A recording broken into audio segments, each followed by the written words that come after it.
सत्संगत्वे निस्संगत्वं निस्संगत्वे निर्मोहत्वं निर्मोहत्वे निश्चलतत्वं निश्चलतत्वे जीवन्मुक्तिः पुनरपि जननं पुनरपि मरणं पुनरपि जननी जठरे शयनम् इह संसारे बहुदुस्तारे कृपया पारे पाहि मुरा. ஸ்ரீ சங்கர விஜய மகரந்தம் இரண்டாவது ஆஸ்வாதம் 52வது ஸ்லோகம். இதி தஸ்ய கிரா சிதம்பரம் நகரம் பிராஸ்தித நாட்யலிப்சயா முதிதः ச முனிः முமுக்ஷயா பவதப்தः நிகடம் குரோரிவ. அதாவது சிவன் அந்த பதஞ்சலிக்கு தரிசனம் கொடுத்து அவர் கேட்ட அந்த சிவதாண்டவத்தை தரிசனம் பண்றதுக்கு நீ சிதம்பர க்ஷேத்திரத்துக்கு போ, அங்க உனக்கு அந்த தரிசனம் கிடைக்கும் அப்படின்னு சொல்லி அனுப்பிச்சார். அங்க அந்தர்தானமானார். இதை கேட்டுட்டு அந்த சிவதாண்டவத்தை தரிசனம் பண்ணணும் அப்படிங்கிற ஆசையிலே இந்த மகர்ஷி சிதம்பர க்ஷேத்திரத்துக்கு புறப்பட்டார். பிராஸ்தித நாட்யலிப்சயா முதிதா சஹா முனிஹி. அந்த மகர்ஷிக்கு ரொம்ப சந்தோஷமா இருக்கு. ஏன்னா தான் கேட்டது கிடைச்சுடுத்தே, சுவாமி அனுகிரகம் பண்ணிட்டாரே அப்படின்னு ஒரு சந்தோஷம். இதுக்கு ஒரு திருஷ்டாந்தம் என்ன கொடுக்குறாருன்னா, முமுக்ஷயா பவதப்தா நிகடம் குரோரிவ. பவன்னா சம்சாரம். இந்த சம்சார தாபத்தை அடைந்தவன், ரொம்ப தாபம் தாங்காமல் இதுல இருந்து முக்தி வந்தா தேவலே அப்படின்னு ஆசைப்படுறவன் என்ன பண்ணுவான்? தத்விஜானார்த்தம் ச குருமேவாபிகச்சே அப்படின்னு சொல்லி ஒரு தத்துவஞானியா இருக்கக்கூடிய குருவிடத்துல போவான். அப்படி ஒரு குரு இருக்கார், அங்க போனா நமக்கு கிடைக்கும் அப்படின்னு கேள்விப்பட்ட மாத்திரத்திலேயே அவன் சந்தோஷமா அங்கேன்னு கிளம்புவான் இல்லையா? அப்ப அந்த மாதிரி நாட்யலிப்சையா இந்த பதஞ்சலி அந்த சிதம்பர க்ஷேத்திரத்துக்கு கிளம்பி போனார். அங்க போனா நமக்கு வேண்டியது கிடைக்கும் அப்படின்னு. அதனால அத உபமானமாக கொடுத்துட்டார். முமுக்ஷயா பவதப்தோ நிகடம் குரோரிவ. ஒரு முமுக்ஷ உள்ளவன், பவசந்தாபத்தை அடைஞ்சவன், சம்சார தாபத்திலேருந்து விடுபட ஆசைப்படுறவன், அவன் எப்படி ஒரு குருவிடத்துல சந்தோஷமாக போவனோ அதை போல அந்த சிதம்பர க்ஷேத்திரத்துக்கு இவர் பிரஸ்தானம் செய்தார். வாசவாதிபிஹி அதாமரைஸ்ததா சோதிதேன புவி விஸ்வகர்மணா தாண்டவாய கிரிஷஸ்ய நிர்மிதா தத்ர ஹாட்டகமயி சபா பபு. அந்த சிதம்பர க்ஷேத்திரத்திலே ஹாட்டகமயி சபா, ஹாட்டகம்னா சுவர்ணம், தங்கத்தினாலே செய்யப்பட்ட அந்த சபாங்கணம் ரொம்ப ரொம்ப பிரகாசிச்சுன்றதுதான். இது யாரு பண்ணினது இந்த சபைன்னு கேட்டா, விஸ்வகர்மனா தாண்டவாய கிரிஷஸ்ய நிர்மிதா. அந்த விஸ்வகர்மா தேவசில்பி அவர் பகவான் இங்க தாண்டவம் பண்ணணும் அப்படிங்கிறதுக்காக நிர்மாணம் பண்ணப்பட்ட ஸ்வர்ணமயமான சபை அது. அவர் எதுக்காக விஸ்வகர்மா பண்ணார் அப்படின்னு சொன்னா, வாசவாதிபிஹி அமரைஹி ததா சோதித்தேன புவி விஸ்வகர்மனா. வாசவகான இந்திரன், இந்திரன் முதலியா தேவதைகள்லாம் இந்த இடத்துல பகவானுடைய அந்த தாண்டவத்தை தரிசனம் பண்ணணும் அப்படிங்கிற ஒரு ஆசையாலே விஸ்வகர்மாட்ட சொல்லி இப்பேற்பட்ட ஒரு ஸ்வர்ணமயமான சபையை அந்த சிதம்பர க்ஷேத்திரத்திலே நிர்மாணம் செய்து அதுல பகவானுடைய தாண்டவத்தை தரிசனம் பண்றான். அப்பேற்பட்ட அந்த ஹாட்டகமயி சபா, சுவர்ணமயமான சபையானது அந்த சிதம்பர க்ஷேத்திரத்துல பிரகாசிச்சுட்டு. சங்கரோத ஜல மௌலி ஜாஹ்னவி வாரிபூரண ரணக்கரோட்டிகம் தட்சிணேதர கராவலம்பித ஸ்ரீஷபாணி விருஷபாத் அவாதரது.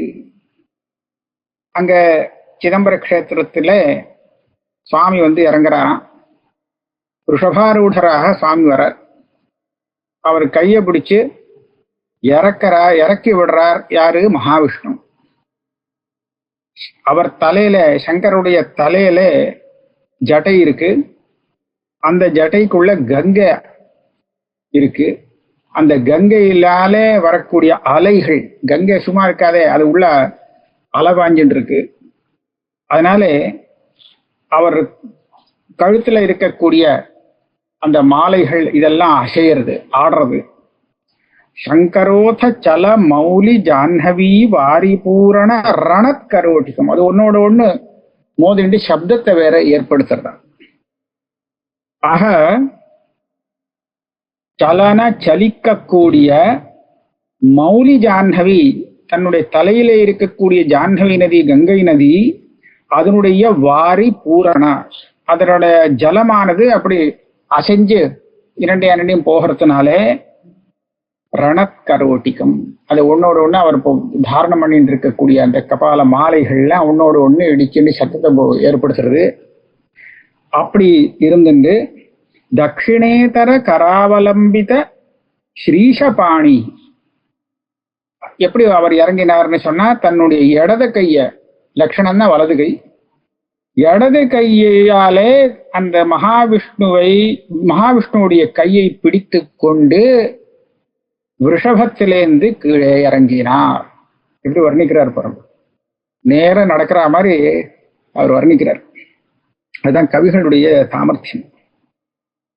வியாக்ரபாதம் ரிஷிம் ஈரிதஸ்தவம், ஒரே பதம், தம் பதஞ்சலிமபி ஸ்தவோன்முகம் வீக்ஷ்ய சீதலதிருஷா சிவோ வதத் நர்த்தனம் மம நிரீக்ஷதாம் இத்தி. அங்க வியாக்ரபாதருங்கிற மகர்ஷி இருக்கார். பதஞ்சலியும் அங்க சேர்ந்தாச்சு சிதம்பர கஷேத்திரத்துல. வியாக்ரபாதர் சுவாமியை பார்த்த உடனே அங்க அப்படியே ஸ்தோத்திரம் பண்றாராம். ஈரிதஸ்தவம் வியாக்ரபாதம், சுவாமி மேல ஸ்தோத்திரம் பண்றார். ஸ்தோத்திரம் பண்ணி பாடிட்டு இருக்காரு ஒரு பாட்டுக்கு. அதே மாதிரி பதஞ்சலிமபி ஸ்தவோன்முகம், பதஞ்சலியும் சுவாமியை பார்த்த உடனே ஸ்துதி பண்ண ஆரம்பிச்சுட்டார். அப்போ அவ ரெண்டு பேரையுமே சுவாமி சீதல திருஷா வீக்ஷிய, ரொம்ப கருணையோடு பார்க்கிறாராம். பார்த்து சொல்றார், நர்த்தனம் மம நிரீக்ஷதாம் இது. நான் எதுக்காக வந்திருக்கேன்? உனக்கு நர்த்தனத்தை, என்னுடைய தாண்டவத்தை காண்பிக்கணுங்கிறதுக்காக தானே வந்திருக்கேன். அதுக்காக உள்ளவா? அதனால என்னுடைய தாண்டவத்தை நீங்க ரெண்டு பேரும் பாருங்கோ அப்படின்னு சொல்றாரு. ஆனா ஒண்ணு, உங்களுடைய இந்த கண்களால அதை பார்க்க முடியாது. அதுக்காக வேற ஒரு கண்ணு நான் கொடுத்தாகணும். வீக்ஷணோச்சிதம் அமாம்ச சக்ஷுஷா நர்த்தனோத்சவம் அவேக்ஷித்தும் நிஜம் சம்புனா சகல தேகினாம் ததா திவ்யமக்ஷி திதிஷே தயாலுனா. இவர் பண்ணின அந்த தாண்டவத்தை தரிசனம் பண்றதுக்கு இந்த சாதாரண சக்ஷுசு கண்ணு போறல, இதனால பார்க்க முடியல. பகவத்கீதையில கூட பகவானுடைய அந்த விஸ்வரூபத்தை இந்த கண்ணால உன்னால பார்க்க முடியாதுன்னு அர்ஜுனனை பார்த்து சொல்லிட்டாரு. நதுமாம் சக்கியசே திரஷ்டும் அனேனைவ ஸ்வசக்ஷுஷா. நீ பார்த்துட்டு இருக்க ஒரு கண்ணை வச்சுட்டு இந்த கண்ணால அதை பார்க்க முடியாது. அதனால திவ்யந்ததாமி தே சக்ஷு பஷ்யமே யோகம் ஐஸ்வரம். நீ ஆசைப்பட்டியோ நான் பார்க்கணும்னு ஆசைப்பட்டேன், இந்த கண்ணை வச்சு பார்க்க முடியாது, உனக்கு வேற கண்ணு தரேன், அதை வச்சு பாருன்னு சாமி சொல்றாரோ இல்லையோ. அதே மாதிரி இங்கேயும் இந்த சிவதாண்டவத்தை தரிசனம் பண்றதுக்கு எந்த ஒரு சக்ஷு வேணுமோ அந்த சக்ஷுரிந்திரியத்தை கொடுக்குறாராம். வீக்ஷணோச்சிதம் அமாம்ச சக்ஷுஷா. இது நமக்கு இந்த மாதிரி கண்ணுல மாம்ச சக்ஷு இல்லை, இது வேற சக்ஷு, திவ்யமான சக்ஷுஷு.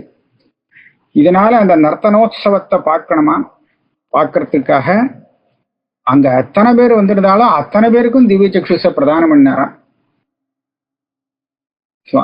இதுதான் விசேஷம். அங்க அர்ஜுனனுக்கு தெரிஞ்சது, மற்றவாளுக்கு ஒருத்தருக்கும் அந்த திவ்ய சக்ஷுஷ கொடுக்கல.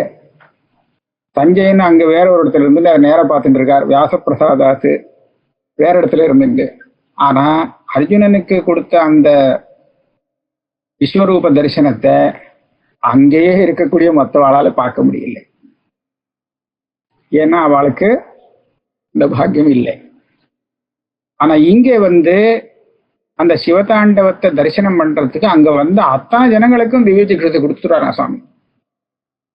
அதனால சம்புனா சகல தேகினாம் ததா திவ்யமக்ஷி திதிஷே தயாலுனா, அவர் பேருப்பட்ட தயாளு.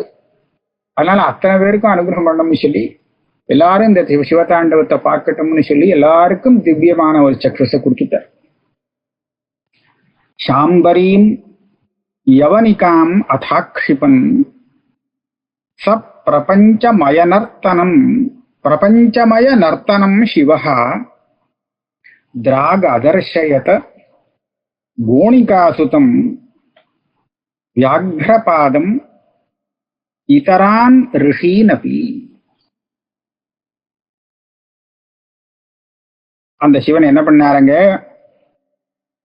சாம்பரீம் யவனிகாம் அத ஆக்ஷிபன். சாம்பரினா மாயா. மாயைங்கிற ஒரு திரையானது நம்ம கண்ணை மறைக்கிறது. அதனாலதான் சாமியை பார்க்க முடியல. எல்லா இடத்துலயும் சாமி இருக்காருன்னு சொல்றாளோ இல்லையோ, அப்பனா எல்லா இடத்துலயும் இருக்கிறது தெரிய வேண்டாமோ? தெரியல. ஏன் தெரியல அப்படின்னு சொன்னா, அந்த சாம்பரி மாயா, அந்த மாயையானது அப்படியே மறைக்கிறது, திரை போட்டா மாதிரி மறைக்கிறது. ஆகையால சாமி இருக்கிறதே தெரியல. இப்ப சாமி என்ன பண்றாரா, அந்த மாயைய விளக்குறார்.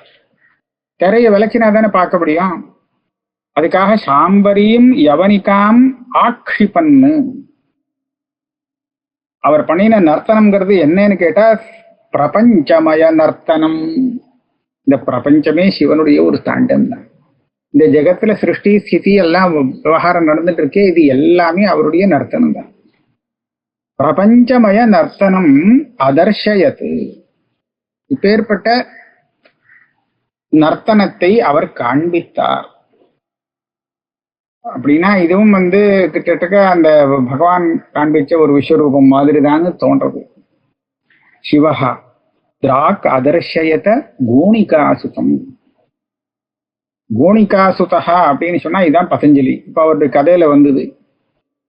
கோணிகா அப்படிங்கிற ஒரு முனி புத்திரி முனிகன்யை இடத்துல அர்க்கத்தை பிரதானம் பண்ணிட்டு இருக்கிற காலத்துல இவர் ஒரு குமாரராக வந்தார், பதஞ்சலி. அந்த அம்மா தான் பதஞ்சலின்னு பேர் வர வச்சிருக்கார். ஆகையால அப்பேற்பட்ட அந்த கோணிகாசுதர்னா பதஞ்சலிக்கும்,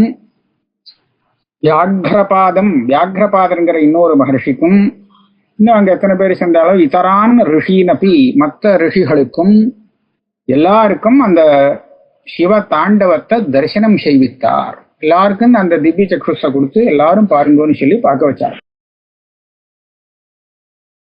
தேன தே ஸ்வயமிதம் ஜெகன்மிருஷா ஜானதே ஸ்ம பரமார்த்ததः புனः பிரம்ம தத் பரம் அநாதி சச்சிதானந்த லக்ஷணம் அனந்தம் அத்வயம். பரமசிவன் அவளுடைய அந்த மாயைங்கிற அந்த திரைய விலக்கி விட்டார்.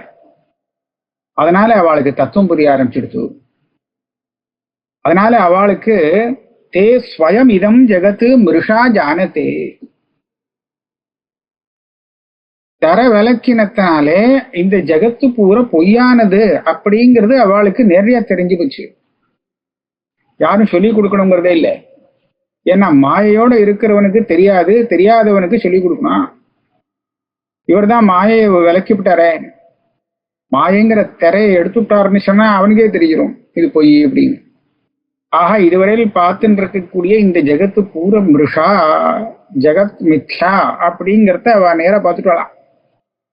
அதனால இது மித்யான்னு சொன்னா எது சத்தியம்னு கேள்வி வருமோ இல்லையோ. பொய்ன்னு சொல்லணும்னா எது நிஜம்னு சொன்னாதான் இதை பொய்ன்னு சொல்ல முடியும். எது நிஜம் அப்படின்னு சொல்லாத பரியந்தான் இதுதான் நிஜம், நம்ம பார்க்கறது தான் நிஜம். இந்த பார்க்கறத பொய்ன்னு சொன்னா இதை சொல்லணுமானால் அப்ப வேற என்ன நிஜம் அதை சொல்லு, அப்பதான் இதை பொய்னு ஒத்துக்க முடியாது. பாம்பை பார்த்துட்டு இருக்கான், இது பாம்பு இல்லப்பா பாம்பு இல்லப்பான்னு சொன்னா எப்படி ஒத்துக்கிறது? அப்ப வேற என்னன்னு சொல்லு, இது கயறு அப்படின்னு தீர்மானம் பண்ணி சொல்லு, அப்பதான் இந்த பாம்பை நான் பொய்னு ஒத்துக்க முடியும், பாம்பு இல்லைன்னு ஒத்துக்க முடியும் இல்லையா? எனக்கே தெரியாது என்னன்னு கேட்டா அப்ப நீ சொன்னதை நான் ஒத்துக்க முடியாது அப்படிதானே சொல்லுவான்.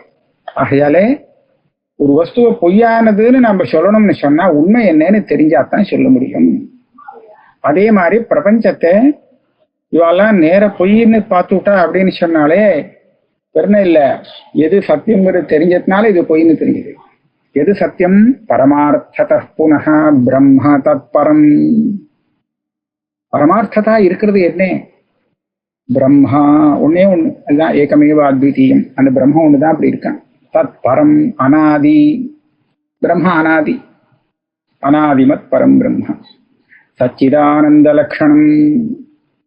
அடிக்கடி சொல்றது உண்டு, சச்சித ஆனந்த ஸ்வரூபம், சத்து சித்து ஆனந்தம், இதுதான் அதனுடைய ஸ்வரூபம். அனந்தம், 3 விதமான பரிச்சேதம் இல்லாதது. தேசத்தா காலத்தா வஸ்துதா அப்படின்னு சொல்லக்கூடிய 3 விதமான பரிச்சேதமும் இல்லாத அந்த ஸ்வரூபம் இருக்கே, அதுதான் பரமார்த்ததா. அது அத்வயம், அத்விதீயம். நிருத்தம் தத் பணிபதயே தர்ஷயித்வா பிராஹேதம் பிரணய கிரா கிரா கிரீஷः த்வம் கிருத்வா புவி பதசாஸ்திர வார்த்திகானாம் பாஷ்யம் தத் விவரணு ததோ திவம் பிரஜேதி. பரமேஸ்வருக்கு தெரியும் யார் இந்த பதஞ்சலின்னு. ஆதிசேஷன்தான் இந்த தாண்டவத்தை தரிசனம் பண்ணணும் அப்படிங்கிறதுக்காக மகாவிஷ்ணு கிட்டேந்து உத்தரவு வாங்கிட்டு இந்த ரூபத்துல வந்திருக்கார் அப்படிங்கிறது தெரியும் இல்லையா? அதனால அவர் சொல்றது திருப்பியும் பணிபத்தையன்னு ஆரம்பிச்சுட்டார், பதஞ்சலியே இல்லை. பணிபத்தினா யாரு? சர்ப்பராஜா. அந்த சர்ப்பராஜாவான பதஞ்சலிக்கு இப்படியாக தன்னுடைய தாண்டவத்தை காண்பித்து விட்டு அவருக்கு ஒரு உத்தரவு போட்டார். பிராக, அப்பா அவனுக்கு ஒரு வேலை இருக்கு அப்படின்னு சொன்னார். என்ன? இதம் பிரணய கிரா கிரா கிரீஷா. கிரீஷகான்னு சுவாமிக்கு பேரு. கிரீஷோ கிரிஷோ மிருடகா. அந்த பரமேஸ்வரன் பிரணய கிரா, பிரணய கிரா கிரா. பிரணயம் அப்படிங்கிறது ஒரு நல்ல ஸ்நேகம். இந்த ஸ்நேகத்தோடு அந்த பதஞ்சலிய பார்த்து பேசினாராம், சொன்னாராம். இது பாரு, துவம், நீ உடனே என்ன தாண்டவம் நடத்தி ஆயிடுத்து அவன் வேலை முடிஞ்சதுன்னு சொல்லி போகாதே, உனக்கு வேலை இருக்கு. துவம் கிருத்வா புவி பதசாஸ்திர வார்த்திகானாம் பாஷ்யம். பதசாஸ்திரம் வியாக்கரண சாஸ்திரம். இந்த வியாக்கரண சாஸ்திரத்துக்கு சூத்திரம் பண்ணிட்டார் பாணினி. அதுக்கு மேலே காத்தியாயனர் வார்த்திகமும் பண்ணிவிட்டார். இதுக்கு பாஷ்யம் தேவைப்படுறது. இதனுடைய அர்த்தத்தை விளக்கறதுக்கு பாஷ்யங்கிறது ஒண்ணு தேவைப்படுறது. நீ தான் அந்த பாஷ்யத்தை எழுதணும். அதனால அந்த பாஷ்யத்தெல்லாம் பண்ணி முடிச்சுட்டு ததோ திவம் விரஜ, அதுக்கப்புறம் நீ சொர்க்கலோகத்துக்கோ அந்த உன்னுடைய வைகுண்ட லோகத்துக்கு போகலாம். அதுவரையில் இந்த காரியம் பண்ணணும்.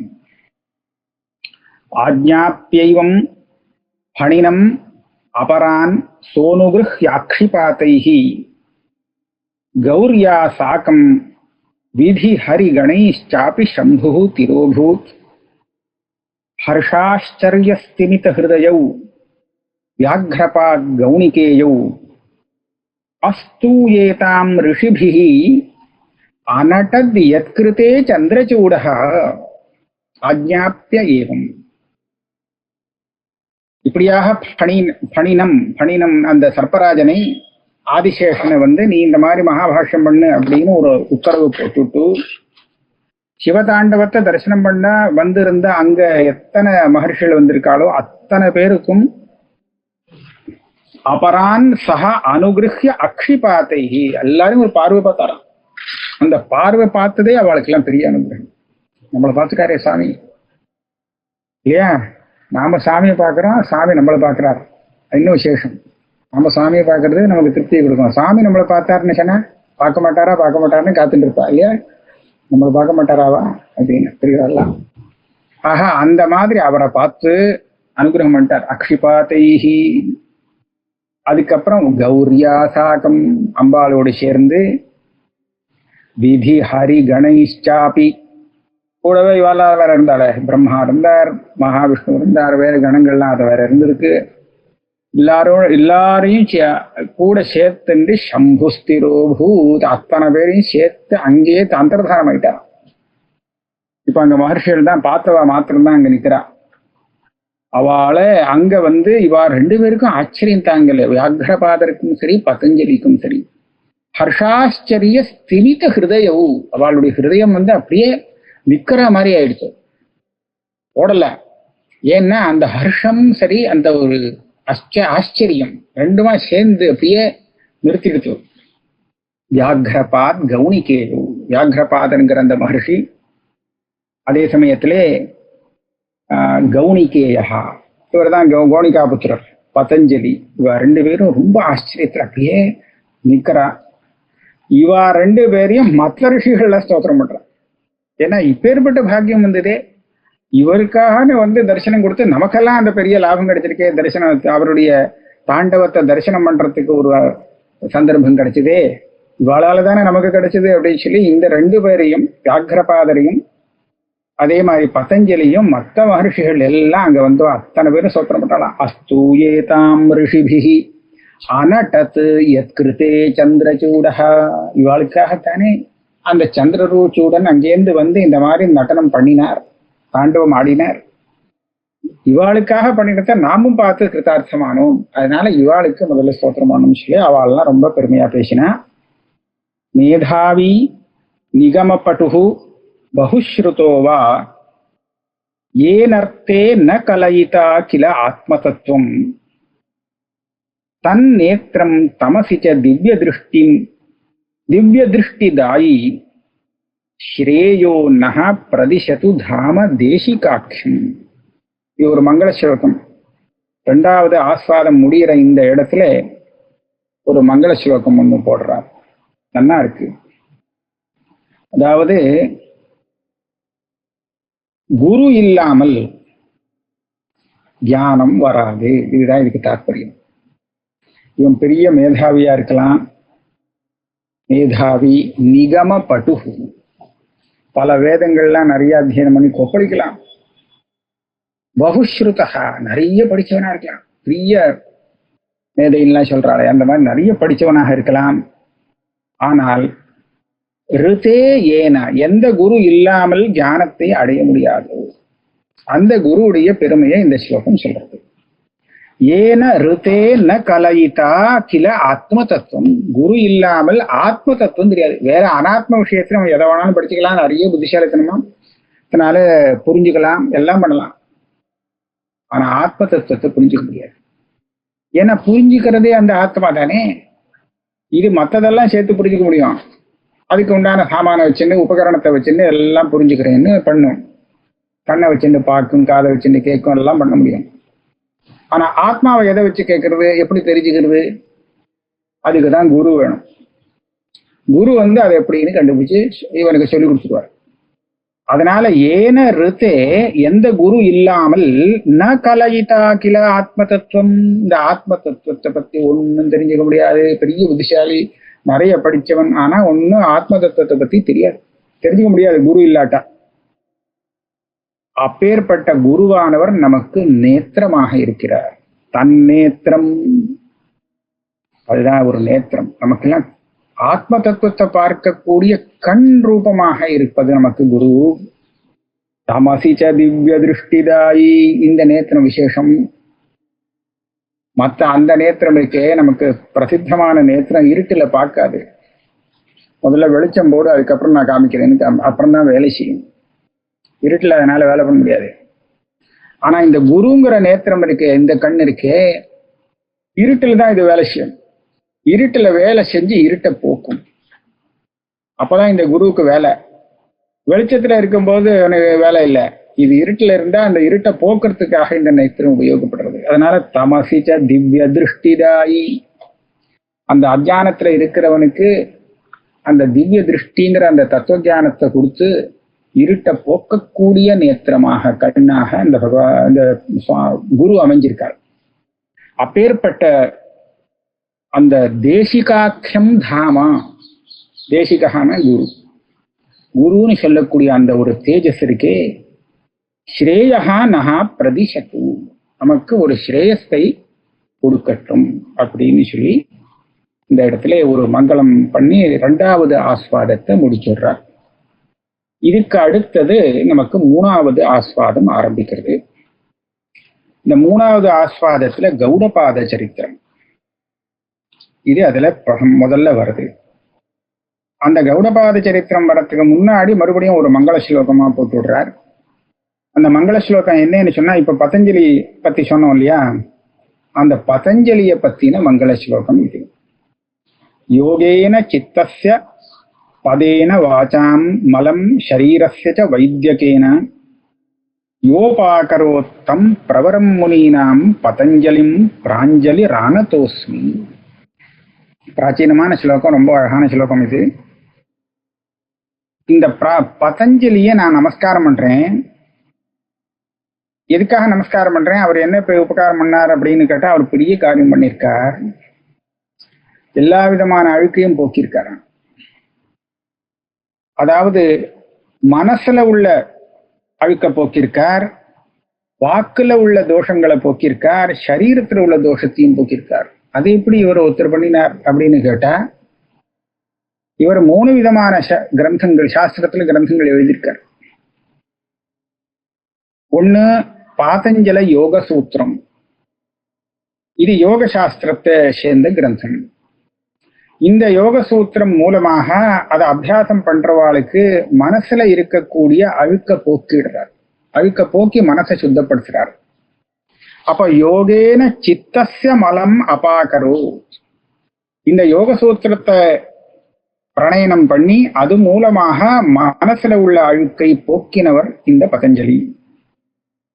அதே மாதிரி பதேன வாசாம், இந்த இடத்துல பதங்கிற சப்தம் வியாக்கரண சாஸ்திரத்தை குறிக்கிறது.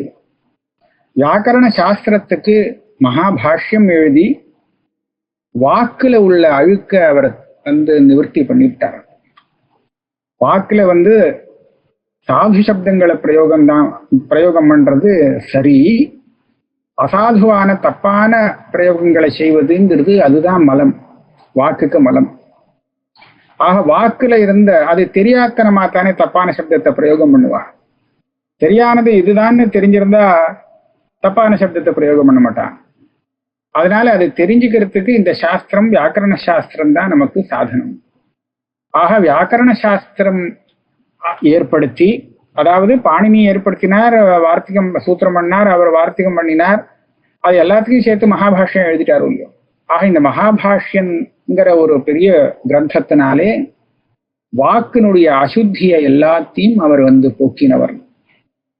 அதே மாதிரி ஷரீரஸ்ய வைத்தியகேன, சரக சம்ஹிதான்னு ஆயுர்வேதத்துல ஒரு கிரந்தம் இருக்கு. இந்த சரக சம்ஹிதையில சரக்கர்ங்கிற மகர்ஷி பண்ணினதாக சொல்லுவா. அந்த சரக்கர் வேற யாரும் இல்லை, இவரே தானே, பதஞ்சலிக்கு தான் இன்னொரு சரக்கான பேரன் அப்படின்னு சொல்லிப்பான். அதனால அந்த சரக சம்ஹிதாங்கிற கிரந்தமும் இவர் பண்ணினதுதான். அந்த கிரந்தம் ஆயுர்வேத கிரந்தம். அது நம்மளுடைய சரீரத்துல உள்ள மலத்தை போக்கக்கூடியதாக இருக்கு. சரீரத்துல இருக்கக்கூடிய அசுத்தி எதா இருந்தாலும் அந்த அசுத்தியை எல்லாம் நிவர்த்தி பண்றதுக்கு அதுல வழி சொல்லப்பட்டிருக்கு. ஆக இந்த விதத்துல பார்த்தோம்னா சித்தம், வாக்கு, சரீரம், இதைத்தானே நம்ம திரிகரணம்னு சொல்றோம்.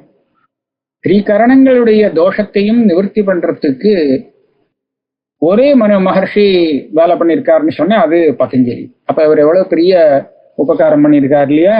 யோகேன சித்தஸ்ய பதேன வாசாம் மலம் ஷரீரஸ்ய வைத்தியகேன யஹ அபாகரோ, எந்த மகர்ஷி இந்த 3 மலங்களையும் நிவர்த்தி பண்ணி வச்சாரோ அப்பேற்பட்ட பிரவரம் முனினா, முனிகளுக்குள்ளே மிகவும் சிரேஷ்டமானவர், உத்தமமானவர் அந்த பதஞ்சலி. அவரை பிராஞ்சலிஹி ஆனதஹா அஸ்மி, கைகூப்பி வணங்கி நமஸ்காரம் பண்றேன். இது உத்தர கிரந்தத்துக்கு மங்களாச்சரணம். இப்ப உத்தர கிரந்தத்தை மேற்கொண்டு கதையை அனுவர்த்தி பண்ணோம் இல்லையா, அதுக்காக அடுத்த ஸ்லோகம். கதகுல திலகேன கல்பிதானாம் அத முனினா பதசாஸ்திர வார்த்திகானாம் ஜகதுபகிருதயே சகார பாஷ்யம் மகதச்சிரேண பதஞ்சலிர் மகாத்மா. ரெண்டாவது ஸ்லோகம். காத்தியாயனர்னு வார்த்திகக்காரருக்கு பேரு. ஏன் அவருக்கு அந்த காத்தியாயனகான பேருன்னு சொன்னா, இது வம்சம் கதாங்கிற ஒருத்தருடைய வம்சத்துல வந்து வருவர். அதனாலதான் கதகுல திலகேனா, கதசிய அபத்தியம் காத்தியா, அவருடைய அபத்தியம் காத்தியாயனகா. அந்த மாதிரி அந்த கதகான்னு யாரோ ஒருத்தர், ஒரு முனிவர், அவருடைய பரம்பரையில வந்தவராக இருக்கிறதுனாலே வியாக்கரண வார்த்திகம் பண்ணினவரை காத்தியாயனகான்னு சொல்றது. அவரால் ஏற்படுத்தப்பட்டது என்னது? பதசாஸ்திர வார்த்திகானாம். பதசாஸ்திரம்ங்கிறது பாணினியாலே ஏற்படுத்தப்பட்ட அஷ்டாத்தியாயின்னு சொல்லக்கூடிய சூத்திரங்கள். அந்த சூத்திரங்களுக்கு இந்த காத்தியாயனர் பண்ணினது வார்த்திகம். இந்த வார்த்திகங்கள், சூத்திரங்கள், இது எல்லாமே வந்து பாஷ்யத்தை அபேட்சிக்கிறது. வெறும் சூத்திரத்தை பார்த்தால சூத்திரமாக தேவையில்ல, வார்த்திகம் புரியவே மாட்டேங்குது. சூத்திரத்தை விட கஷ்டமா இருக்காது. சூத்திரத்துக்கு மேல அவர் சிந்தனை பண்ணி எழுதியிருக்கார், பெரிய வேலை பண்ணியிருக்கார். உக்த அனுக்த துருக்தானாம் சிந்தாயத்திர பிரவர்த்ததே தம் கிரந்தம் வார்த்திகம் பிராகு வார்த்திகஜ்ஞாஹா மனீஷினஹா. இவர் சொன்னது சில சொல்ல விட்டது இல்லை, சிலது சொன்னது தவறாக அமையும் அப்படின்னு தெரிஞ்சால் எல்லாத்தையும் சரிப்படுத்துறதுக்காக வரக்கூடிய புஸ்தகம் இருக்கே, அதுக்குதான் வார்த்திகம்னு பேரு. அந்த காரியத்தை நல்லாவே பண்ணியிருக்காரு அவர். இருந்தாலும் ரொம்ப சின்ன சின்னதா வார்த்திகம் இருக்கு. அது வந்து அந்த கடுமையா அது சப்தங்கள்லாம் இருக்கு. அது நம்மளால புரிஞ்சுக்க முடியல, என்ன சொல்றாருன்னு புரிஞ்சுக்கல. அதுக்காக பதஞ்சலி வந்து அதுகளுக்கெல்லாம் வியாக்கியானம் பண்ணினாராம். ஜகதுபகிருதயே, இந்த பதசாஸ்திரங்கள் லோகோபகாரகமாக ஆகணும் அப்படின்னா 4 பேர் இதை படித்து புரிஞ்சுக்கணும் அப்படிங்கிறதுக்காக சகார பாஷ்யம், அந்த ரெண்டுக்கும் சேர்த்து பாஷ்யம் எழுதினார். சூத்திரம் வார்த்தைக்கும் ரெண்டுக்கும் சேர்த்துதான் பாஷ்யம் எழுதினார். மகத், பெரிய பாஷ்யம் இது. அதனால இதுக்கு மகாபாஷ்யம் அப்படின்னு பேரு. மகாபாஷ்யம்னா இதுதான். இதுக்கே ஒரு ரூಢியா போயிடுச்சு மகாபாஷ்யம்ங்கிறது. அச்சிரேண பதஞ்சலிர் மகாத்மா, மகாத்மாவான அந்த பதஞ்சலி பகவான் ஆஜ்ஞை கொடுத்திருந்தார் இல்லையா, அந்த ஆஜ்ஞையை நிறைவேற்றினார். சூத்திரம் வார்த்திகம் ரெண்டுக்கும் பாஷ்யத்தை எழுதி முடிச்சார். 2வது ஸ்லோகம் முடிஞ்சிருச்சு. 3வது ஆஸ்வாதத்திலே நாம இன்னைக்கு இதோட நிறுத்திப்போம்.